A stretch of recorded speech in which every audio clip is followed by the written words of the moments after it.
right, welcome back to the channel. My name is Arvin. This is Anik, and today we're going to be talking about Anik's experience high on weed. So we already did a video where he kind of interviewed me on my mushrooms experience, magic mushrooms experience, and I'm pretty much going to be doing the same thing for him. And Yeah. here's a disclaimer: magic mushrooms and weed are not similar in any way, shape, or Yeah. form. They both are hallucinogens, but one is way more potent than the other. Yeah. Mushrooms is much more potent. So his experience would be much lighter than mine. Yeah. Yeah. So And yeah, disclaimer, one more disclaimer. We don't advocate you guys just like now fucking like quit this like freaking video and go and freaking take yeah, whatever the hell you're interested in, whether it's shrooms or weed, like crazy. Like yeah. just be mindful. Like I do them like once in every in a blue moon. Like I Yeah. haven't done weed in a year. I haven't done shrooms in like fucking 8 months. Like, dude, use them as a way to, I guess, tap into another state to Yes. grasp what it's like to be there and then do it naturally. I now know what it's like to be my higher self, that higher state of consciousness. Yeah. Him on weed, he now knows what it's like to be in that elevated state. So yeah, we're Yeah. gonna dive into that. How did it all go out? How did it all happen? So like so let me give you the rundown. Like I'll be honest, like weed is lit, but it's just like it's not something I would, like you said, like I would not abuse it. I would not take it way more often. Every once in a while, moderation is fine. I would use it for like just to connect with my higher self, like try to connect with my higher self, like try to be in the elevated state and then try to naturally get in that without relying on any external substances. It was my friend's birthday. He got some good California Kush, and that shit was good. Not gonna lie. At first, I was feeling like a complete retard. I was laughing like a motherfucker. I was just like, I would go up to random people, start talking. I even like approached chicks and just started talking about the most random stuff ever. And my friends were like, "Yo, we don't know this guy. Like, yo, let's just like leave him behind," because we were at the mall. So it's just like I was talking to everybody. I was in a very, just like a very blissful state where I felt a lot of happiness. I felt a lot of like compassion for myself and for others, and like my confidence was through the roof. Like I just felt like I was the man. Like I realized like, damn, this is who I am. Like it was already within me. Mm. And it was amazing. Another thing was I felt like I was connecting with the earth. Literally, I felt like in a way I was dissolving to the ground. I was dissolving like with the air. Like I don't know how to, like, if it makes sense or not, but it's just that feeling. That feeling was just so euphoric. It's unbelievable. Yeah, yeah. So that's called oneness. Yeah. Yeah, that's what I experienced as well. When people say we are connected with everything, it's so like vague and shit, right? Because Yeah. it's supposed to be vague. It's Yeah. not supposed to be thought out through reason. It's Yeah. supposed to be a feeling, Yeah. right? And that's what you felt. Were you still like conscious of what you're doing while high? Yeah. I would be like talking to random strangers. So here's the thing. When I was high, I did not fear, like I didn't fear anybody. I didn't have any feelings of like fear at all. In a sober state, in my normal state, my heart would be beating. I would be feeling whole different swings of emotions. I would be sweating, but I did not feel any of that. It's just like I had no fear at all. I was just like full of happiness. I would like talk to someone.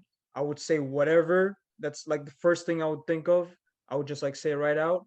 But in the back of my head, I still had consciousness. I'm like, wow, I'm really saying that. Like it's freaking weird at the same time. I'm saying whatever that's coming out, like the first thought that pops in my head, I'm saying it, but at the same time, I'm aware of it. It's not like I have like no control over it at all. So I think that's like your intuition. Whatever comes to your intuition, you just do it. Um, Again, I've experienced that, and Yeah. that's great. It shows you a new perspective of how you can act towards people socially. And the feeling that you get from it is something that you can probably hardly replicate sober. But the thing is, you said something that was important. It comes from within you, so Yes, you that's have it what it is. already. You Yeah, already have it. It's just yeah. you need to find some sort of way to do that, and that's like some mental shift. And so what I want to ask is like before when you were sober, you have trouble, talking to girls, talking to people in general. How does it now shift your perspective into talking to other people from this experience? Okay, so when it comes to girls, like, so that day, like while I was high, I approached a lot of girls and I just talked to them or whatever. Like some of them I even like asked out for their like number and just like Instagram, like socials or whatever, because I found them attractive. And like I got rejected. I got rejections, but it did not phase me at all because while I was high, like I realized like I have value, I have self-worth, I have all this confidence. I'm already enough. I do not need anybody. Like I am already in a state of bliss, right? And when I approached them, when I got rejected and stuff, I did not get hurt by rejections at all.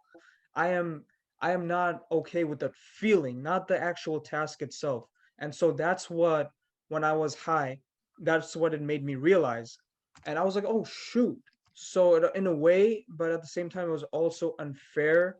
Like now I see why people are hooked onto this because they use this as a cheat code to Yes. escape from reality. Because like in real life, they would be afraid to do certain things Mm, while like on weed they would not be afraid anymore because it gives mm. them that boost of self-esteem. It completely eradicates their anxiety. It can even like lower their depression. So Yeah, yeah. they they're addicted to it. That's true, dude. And like, let me just say one thing. People very much overlook the consequences of smoking like excessively. There are consequences. Obviously, you can become addicted to weed. It's not the most addicting thing in the world, but it is Yeah, addictive. That feeling of being high, that's addictive. The yeah, you also, if you do it like consistently, it's actually shown to reduce memory and learning capabilities in the brain. Be mindful of how much you use. I want to ask something else as well, like um being high is something that you've never felt like that before. And yeah. so how are you going to use that experience now when you're sober? How are you going to kind of translate that experience into the way you live your life now? Honestly, like Arvin, you mentioned this before. Meditation is the answer. Like as cliche Yeah. as it might sound, but meditation can actually solve so many of your problems. It can help you reach like in a state like that's very similar to being like high or just like taking whatever external substances. Like you are enough, you have a lot of value, and you don't necessarily like need anything external to like really fulfill you because it's already Yeah. within you in the first place. We're not saying that you can't do it. Like you can do it. It's just don't use it as an escape from your problems because Yeah, I mean, there's if you find that okay, cool. But for me, my way of thinking is I don't want my life to be like easy. I don't want it to be like on easy mode, cruise mode. Oh, if your life is just you escaping and getting into this blissful state, it wouldn't even be interesting. yeah. I keep saying this, but like it's much more interesting when a person has to work in a storyline to get to that state. You did like tell me this before, but like in life, we're supposed to face obstacles. We're supposed to experience both the highs and the lows. Yeah, There, because therefore, dude, in order to feel the highs, you have to feel the lows. Like I meditated on this before. I got that idea in my head while I was meditating. I was thinking about my breath, and I was mm, thinking when I breathe in, think of that as like your low point.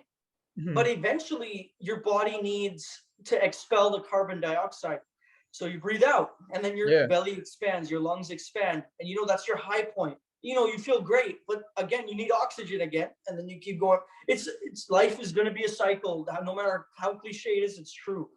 The thing about meditation is the answer. That's what I said when I was on shrooms. I legit said the answer to all your questions is meditation. And it may be a great brain booster, but spiritually, it is something that I cannot describe to you. It's a feeling. Like you'll truly understand when you try 5 minutes a day and then progress slowly to 10 minutes. And yeah, but um yeah, that's his weed experience. Yeah. Hope you guys enjoyed this video. If you Yeah. did, make sure to leave a Like, like and share. share, subscribe, show this to your friends or like other people that are interested in trying, whether it's shrooms or weed. Just don't rely on it, don't abuse it, use it mindfully, and you'll be fine.